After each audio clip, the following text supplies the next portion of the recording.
Palavra de Deus para as nossas vidas neste dia e nesta nova semana que estamos iniciando se encontra em Juízes capítulo 7, do verso 1 ao 25, que assim nos diz: Então Jerubaal, que é Gideão, se levantou de madrugada e todo o povo que com ele estava, e se acamparam junto à fonte de Arode, de maneira que o arraial dos midianitas lhe ficava para o norte, no vale, defronte do outeiro de Moré. Disse o Senhor a Gideão: É demais o povo que está contigo para eu entregar os midianitas nas tuas mãos. Israel poderia se gloriar contra mim, dizendo: a minha própria mão me livrou. Apregou-a, pois, aos ouvidos do povo, dizendo: Quem for tímido e medroso, volte e retire-se para a região montanhosa de Gileade. Então voltaram do povo 22.000 e 10.000 ficaram. Disse mais o Senhor a Gideão: Ainda há povo demais. Faze-o descer às águas, e ali te provarei. Quem eu disser, este irá contigo. Esse contigo irá, porém, todo aquele de quem eu te disser, este não irá contigo, esse não irá. Fez Gideão descer os homens às águas. Então o Senhor lhe disse: Todo que lamber a água com a língua, como faz o cão, este porás à parte, como também a todo aquele que se abaixar de joelho para beber. Foi o número dos que lamberam, levando a mão à boca, 300 homens. De todo o restante do povo, e todo o restante do povo se abaixou de joelho para beber a água. Então disse o Senhor a Gideão: Com esses 300 homens que lamberam as águas, eu vos livrarei, e entregarei os midianitas nas tuas mãos, pelo que a outra gente toda que se retire, cada qual para o seu lugar. Tomou o povo provisões nas mãos e as trombetas. Gideão levou todos os homens de Israel, cada um à sua tenda. Porém, os 300 homens reteve consigo. Estava o arraial dos midianitas abaixo dele, no vale. Até aqui o verso de número 8, mas nós vamos prosseguir até o verso de número 25 na meditação da palavra do Senhor para as nossas vidas nesta hora. Oremos. Pai, obrigado pela tua palavra, que o Senhor abre, Senhor, aos nossos corações, dá-nos, Senhor, entendimento dela para nós compreendermos a razão de estarmos na face da terra e o porquê o Senhor nos chamou para vivermos de acordo com a tua vontade. Fala conosco através do teu Santo Espírito, te pedimos em Cristo Jesus. Amém. Alguém que possui um arco e uma flecha não terá como exercitar se não tiver um alvo.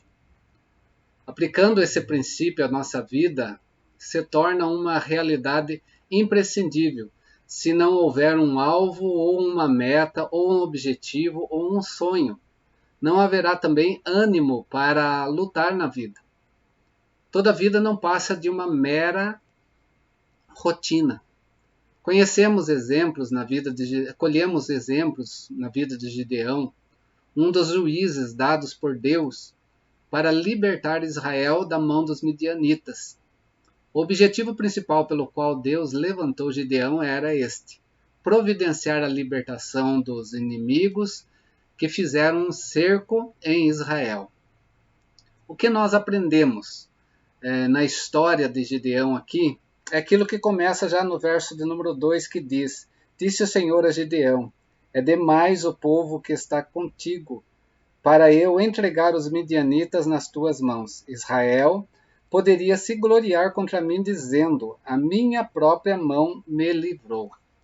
Precisamos aprender a confiar em Deus. É o que vemos aqui nesse verso de número 2.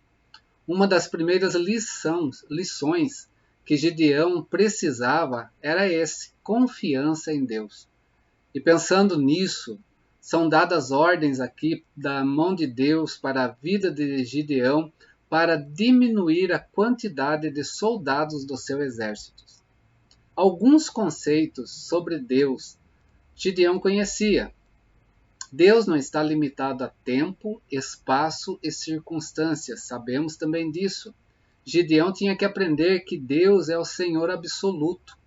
Embora os exércitos inimigos tivessem poder bélico, não iriam prevalecer contra a mão de Deus. Um outro conceito sobre Deus é que Deus é superior ao raciocínio humano. Uma grande multidão causaria um certo impacto de medo nos inimigos. Isso é o que nós, como seres humanos, pensamos. E naquele tempo, a quantidade resumia em força. Os exércitos que prevaleciam eram os exércitos que continham mais soldados. Mas aos olhos de Deus isso não importa, porque a vitória é Ele mesmo quem garante.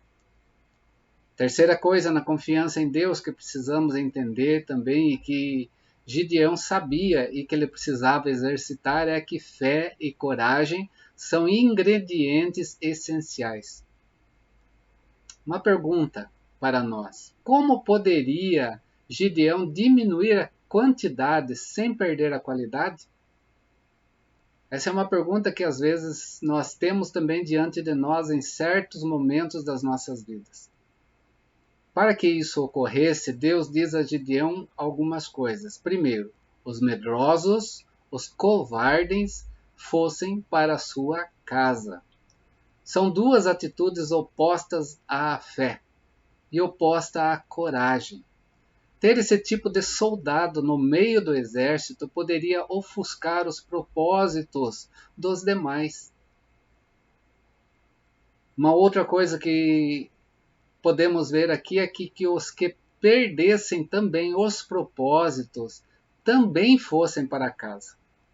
O fato de se abaixar para beber água demonstrava que perdiam uma das suas principais características de um soldado, a concentração no seu objetivo. Poderiam desviar a sua atenção por alguma necessidade. Outra coisa em jogo que estava aqui é que os que levavam a mão à boca demonstravam o oposto. Quando assim faziam, não perdiam a missão do seu objetivo. Estavam vendo, estavam atentos, mesmo satisfazendo as suas necessidades, ainda estavam concentrados naquilo que era o objetivo para as suas vidas. Essas questões nós vemos de início quando Deus manda Gideão, então, diminuir todo aquele montante de pessoas que tinha em suas mãos e ficar apenas com 300 homens. Mas segue ainda. Verso 9 a 14 diz assim: Sucedeu que naquela mesma noite o Senhor lhe disse: Levanta-te e desce contra o arraial, porque o entreguei nas suas mãos. Se ainda temes atacar, desce tu com o teu moço pura ao arraial, e ouvirás o que dizem. Depois, fortalecidas as tuas mãos, descerás contra o arraial. Então desceu ele com seu moço pura até a vanguarda do arraial. Os midianistas, os amalequitas e todo o povo do Oriente cobriam o vale como gafanhoto em multidão. E eram seus camelos em multidão inumerável, como a areia que há na praia do mar. Chegando, pois, Gideão, eis que certo homem que estava contando um sonho ao seu companheiro e disse: Tive um sonho. Eis que um pão de cevada rodava contra o arraial dos midianitas e deu de encontro à tenda do comandante, de maneira que esta caiu, e se virou de cima para baixo e ficou assim estendida.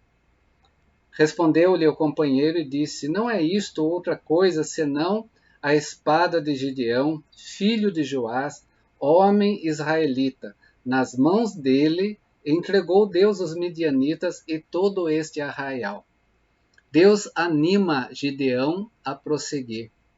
O temor, o receio, diante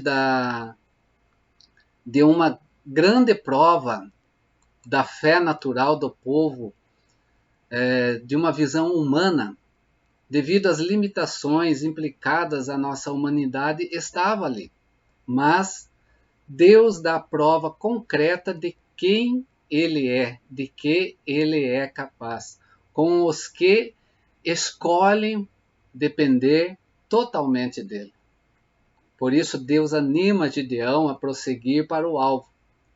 Esta é uma das grandes providências de Deus diante das adversidades. Deus escolhe melhor do que ninguém as nossas limitações. Ele conhece as nossas limitações quando nos escolhe. Por isso, constantemente, ele alimenta o principal objetivo pelo qual chamou a Gideão: suba, porque eu tenho dado em tuas mãos. Para que não restasse dúvidas, Deus ainda dá provas dessa palavra quando diz para Gideão que descesse até as extremidades do acampamento inimigo para ouvir o que diziam a seu respeito. E quando este ouve uma sentinela dos inimigos contando o sonho que teve, o qual significava a derrota dos inimigos por Gideão, então se levanta. E se levanta Gideão agora totalmente convicto e confiante de que venceria o exército dos inimigos, mesmo que fosse uma multidão de pessoas, apenas com aqueles 300 homens que estavam de acordo com os objetivos de Deus na sua vida. E Deus iria providenciar os métodos. Isso que precisamos também compreender na palavra do Senhor. Olha os versos 16, continuando até o verso 25. Então repartiu os 300 homens em 3 companhias e deu-lhes a cada um nas suas mãos trombetas e cântaros vazios, com tochas nele. E disse: olhai para mim e fazei como eu fizer. Chegando eu às imediações do arraial, como fizer eu, assim fareis. Quando eu tocar a trombeta, e todos os que comigo estiverem, então vós também tocarei as vossas ao redor de todo o arraial, e direis: pelo Senhor e por Gideão.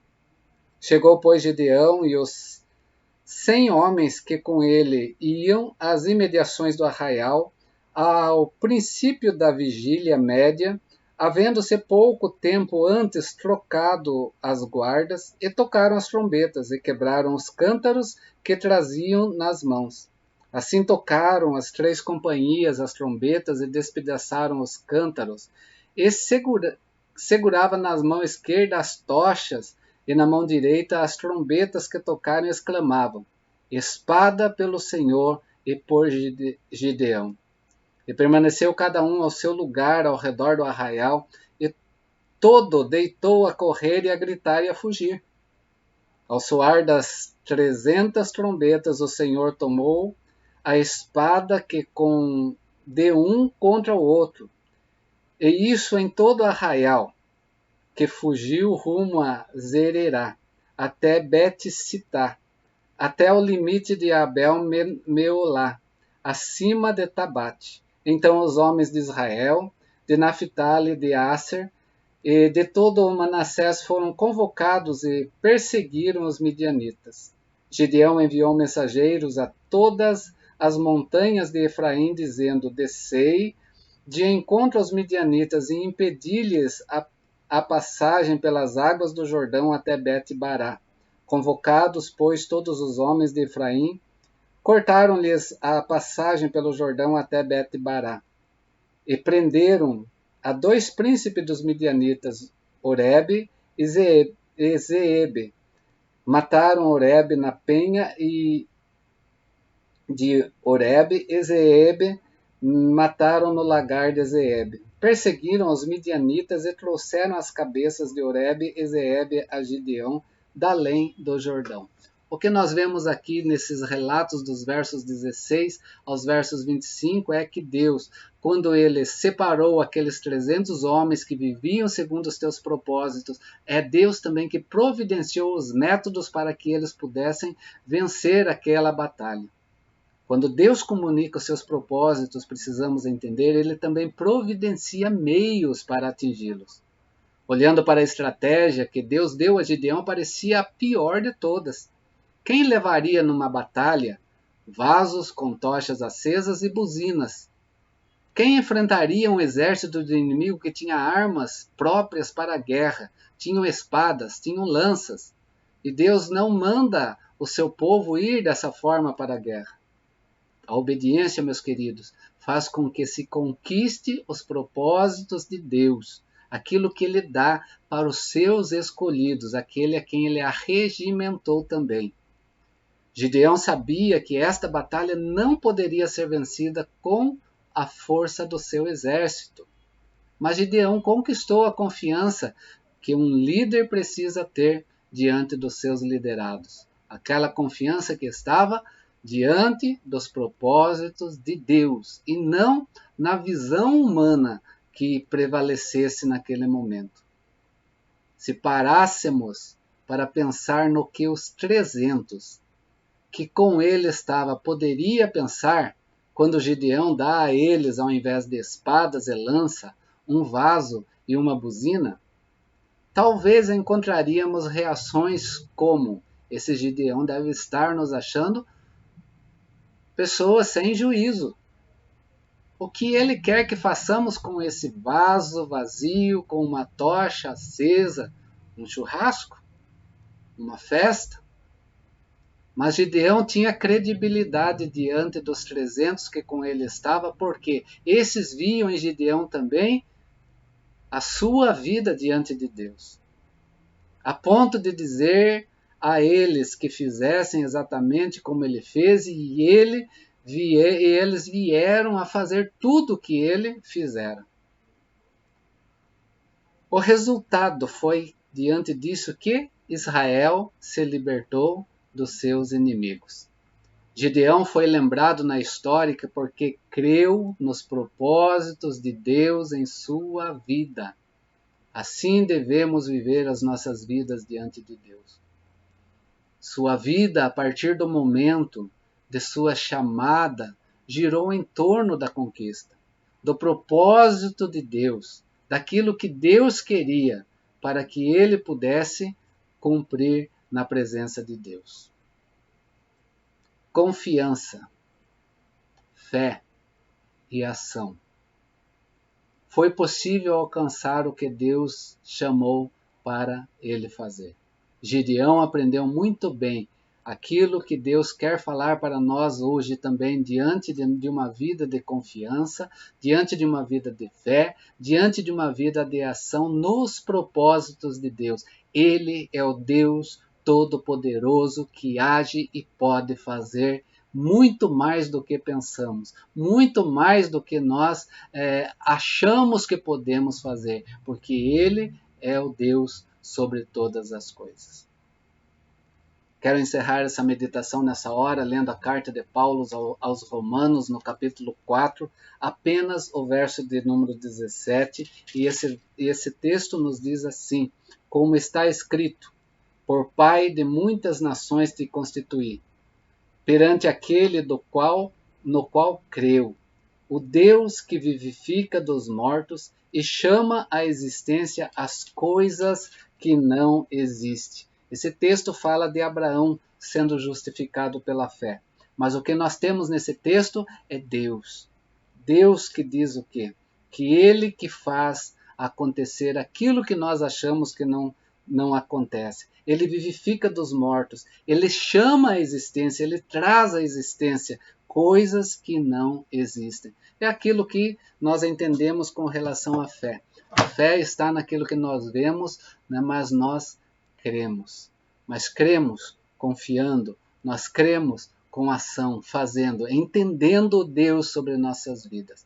Você tem um propósito de Deus na sua vida porque Ele te chamou, porque Ele te arregimentou. Viva esse propósito com confiança, com fé e com ação, entendendo que Deus é o Todo-Poderoso. É assim que deve pautar a nossa vida. Por isso, Gideão é um exemplo de coragem na presença de Deus, é um exemplo de coragem para a vida nossa neste momento, para nós vivermos.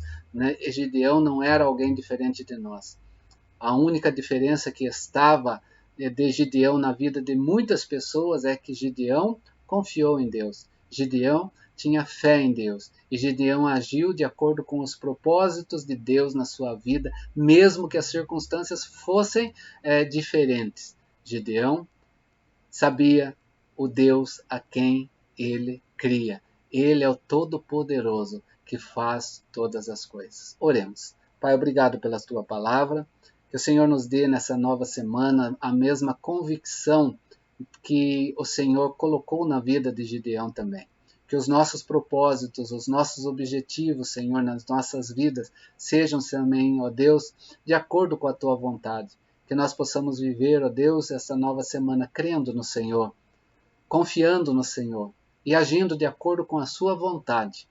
Mesmo que aos olhos humanos possam parecer impossível, possa parecer que seja um caminho, ó Pai, fraco, frágil, mas é o Senhor que está conosco.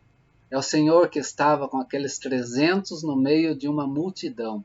E é o Senhor que deu a vitória, não por lanças ou espada, mas de acordo com aquilo que o Senhor queria em suas mãos. Assim também faz conosco, Pai.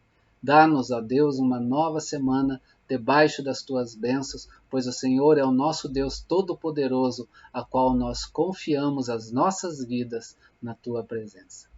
E que a graça do nosso Senhor e Salvador Jesus Cristo, o amor do nosso Deus o Pai, as ternas consolações, dons e fruto do Espírito seja presente sobre a sua vida, sobre a minha vida e sobre todo o povo de Deus espalhado sobre a face da terra, hoje e para todos sempre. Amém. Deus abençoe, que você tenha uma semana abençoadora na presença de Deus, se tu uma bênção, mas seja com essa vida de confiança, de fé e de ação, crendo no Deus Todo-Poderoso que está contigo. Forte abraço desse irmão em Cristo. Até a próxima oportunidade que o Senhor assim nos der.